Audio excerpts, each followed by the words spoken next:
Hey everyone, Delve here. Okay, so I did go over the races, and I went over the birth signs, and so next up is the attributes, or stats as I sometimes tend to call them.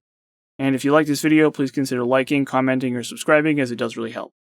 The next choice you get to make after birth sign is you get to make a custom class, or you get to choose a class, and each of these classes has a bonus to the attributes. So I'm going to take that into account, and then also when you level up, obviously, you can increase your attributes as well. So next I'll talk briefly about character creation, just because it's the next choice you get to make. You can either choose a default class, or you can make your own custom class, and plenty of these choices are okay, but if you are playing on max difficulty, I don't think there's ever a point in playing a default class. You certainly could make them work, but in almost all cases a custom class will give you slight bonuses over a default class.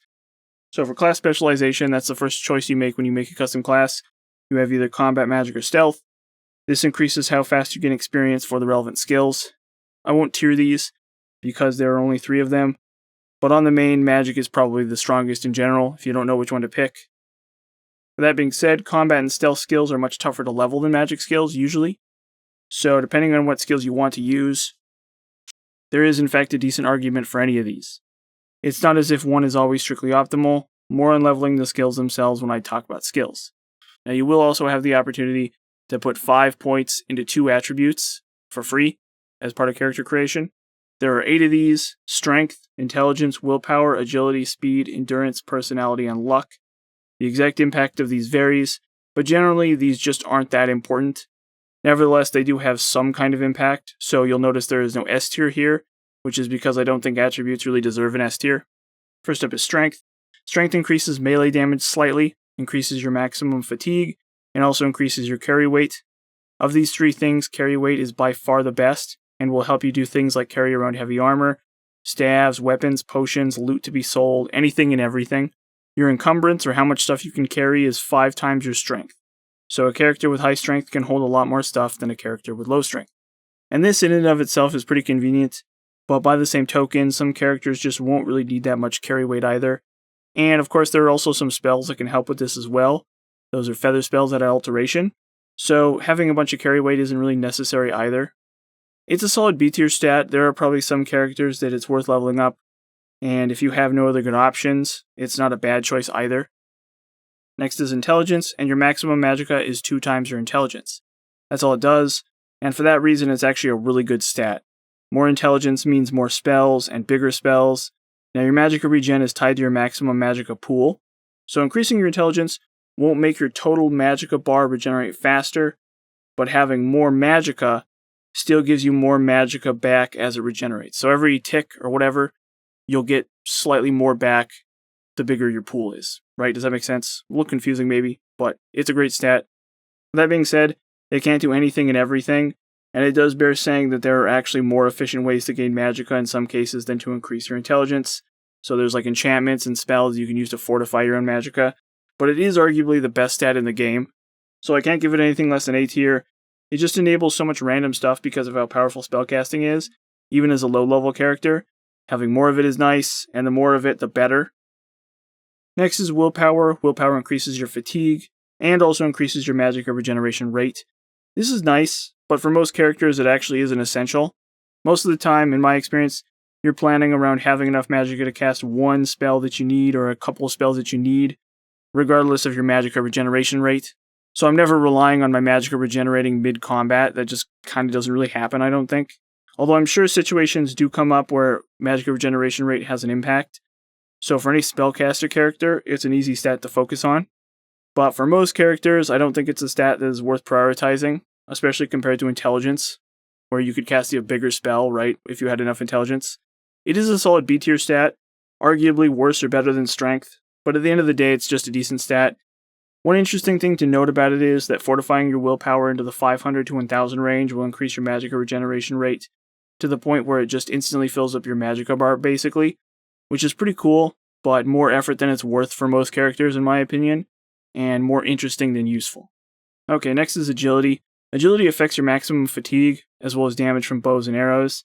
It also makes you harder to stagger in combat, which is almost certainly the best thing about it, as getting staggered can be a death sentence on max difficulty. Try playing through the tutorial as an orc versus as a red guard, activate their racial powers, and you will very quickly gain a massive appreciation for the agility stat, as you'll notice that the red guard is much more likely to successfully kill rats than the orc is. For that alone, I do think that it deserves a decent placement. So I can't give it anything less than C tier. Next is speed. Speed affects your movement speed, as well as the length of your jumps. Now people will probably dislike me for this, but honestly, increasing your speed as a stat will tend to do less than simply taking off your armor, or starting off as the high elf race. That's not to say that it's useless, and it's actually a stat I often increase when I don't need other stats, but unless you plan to run away from absolutely everything, or you're doing a whole bunch of movement-based tricks or something, it's essentially not a necessity on any character. So this is going to be a weird placement, but I'm going to put it into C tier. It's a great stat to have if you don't need any other stats, but it's also a stat that, in my opinion, is rarely if ever going to make the difference. But I really can't put it any lower.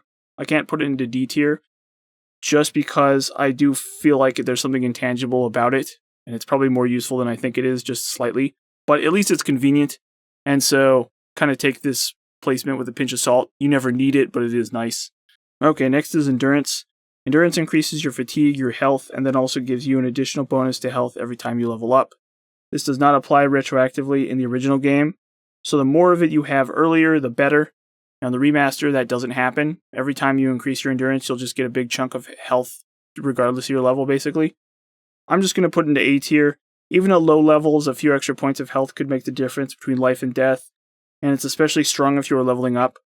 Even on max difficulty, a character who prioritizes endurance will be surprisingly durable at high levels, and that really does count for something.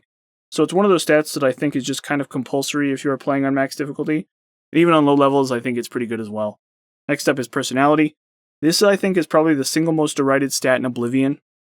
It increases NPC disposition, which is nice for haggling better prices with merchants, and it can help you with some quests as well. Unfortunately, charm spells, bribing people, and having fame points is just as effective, so it is rendered largely worthless there. With all that being said, supposedly high enough personality can be used to cause certain types of enemies to not even attack you, such as wild animals and bandits, and that is at least completely unique.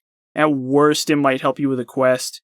At best, it could maybe be used to get a huge discount on some items, or to stop some enemies from attacking you at all. You shouldn't ever invest in it unless you're doing something totally crazy or you have no other places to put points. But it's actually not strictly useless, just mostly useless. Definitely D tier, but I do have to give it respect for having a pretty cool hustle. And lastly, we have luck. Luck gives you a bonus to most skills in the game, with every 5 points of luck over 50, corresponding to a 2-point increase to all of your skills. This is cool in theory. Now you can take the Thief Burst Sign for 10 extra points of luck, and you can give it a +5 bonus in character creation, but the opportunity cost of that 15 luck is really quite high. Many other burst signs and stats offer you pretty compelling bonuses, which you are exchanging for those 6 skill points. And the question becomes, how many skills are you really using, and is that 6-point bonus meaningful? A lot of skills are just kind of useless unless you have 100, and a lot of skills benefit from their journeyman, expert, and master level perks, which luck cannot help you get. So armor, for example, right, this is a great example. You can repair enchanted weapons and armor at 50 skill. So luck might be boosting your armor skill by 2 or 6 points, but you still require an armor skill of at least 50 to actually repair those enchanted items, which is really crucial. I can definitely see a world in which a specific kind of low-level character, maybe like a thief or warrior or something, benefits from the huge amount of extra luck right off the bat, because most combat and stealth skills do level really slowly. But for a high-level character, you have to be increasing your skills to level up in the first place. At what point are you just giving yourself a bonus to skills you aren't even using? So it kind of just doesn't even make sense to level luck at all. And to top it off, luck doesn't even give you a bonus to acrobatics, athletics, or speechcraft, which sounds unimportant. These are fringe skills, right? But those skills are so difficult to level that a bonus to them would actually be kind of nice.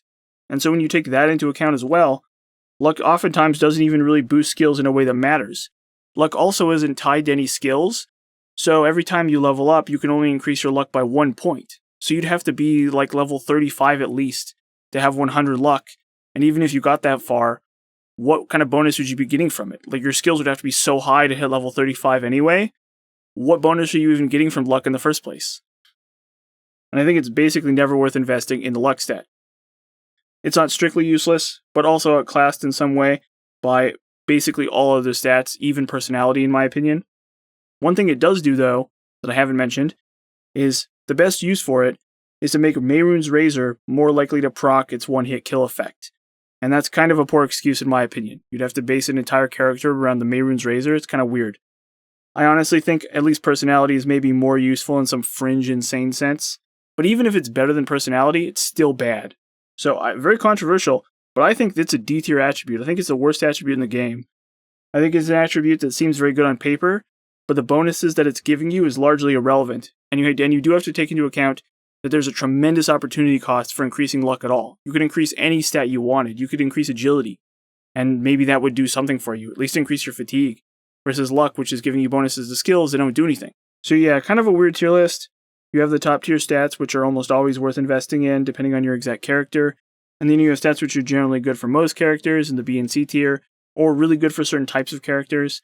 And then you have stats that are actually kind of fringe and really useless in the D tier, which is luck and personality. So yeah, kind of a weird tier list. Intelligence and endurance is in the A tier, because those are really, really good stats that are going to get you a lot of value. Willpower and strength are in the B tier, because those two stats are pretty good, but usually not essential.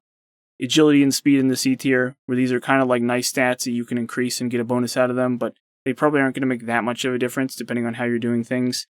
And then you have the D tier, which is personality and luck. These are stats I basically say never increase no matter what. Okay, and that's the attributes tier list. I'd like to give a special thanks to The Old Knight, as well as the UASP and fandom wikis. Without these sources, this video would not be possible. And also, if you're watching this video, thank you. And please consider liking, commenting, or subscribing, as it does really help my channel out. And thanks for watching.